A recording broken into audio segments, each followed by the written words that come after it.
আমার গুরুজনের ওখানে আমার দাওয়াত ছিল, আমি ওখানে গেছিলাম।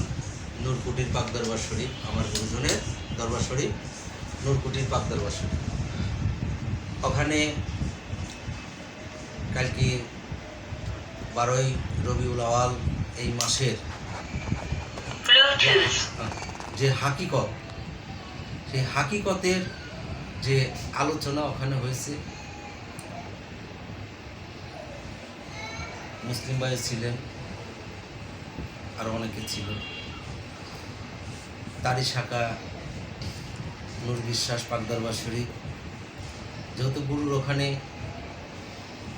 এটাও দরবার ওটাও দরবার, ওখানে গতকাল করা হয়েছে, ওইটা আবার কালকেটা এখানে আজকে পালন করা হচ্ছে।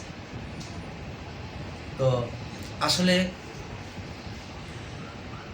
এই বিশ্বে, শুধু বাংলাদেশ না, এই বিশ্বে অনেক রকম ফেতনায় জর্জরিত। কিসে জর্জরিত? ফেতনায়। কথা বলবেন, অনেক ফেতনায় জর্জরিত। তা আমরা কি ফেতনার মধ্যে যাব না? আমরা ফেতনার মধ্যে যাব না। আসলে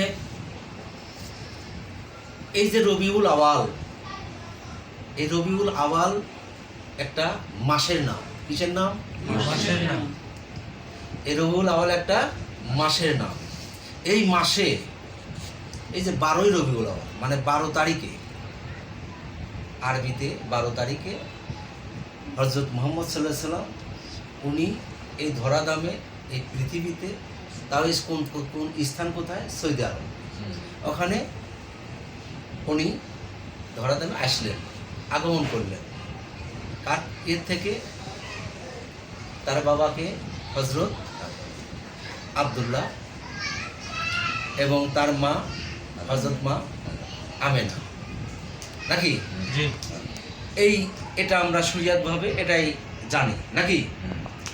তো যাই হোক, তাহলে এই যে উনির যে আগমন, আসলে কি এখানে আপনি এরা সবাই কি তার নবীর জীবনী আপনারা কি তা জানেন?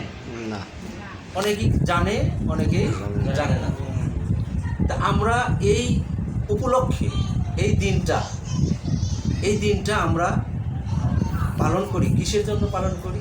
এই যে যারা এখানে সবাই যারা আসছেন, নবীর জীবনী সম্বন্ধে আপনারাই কিন্তু বললেন যে নবীর জীবনী সম্বন্ধে আমরা জানি, তাই না?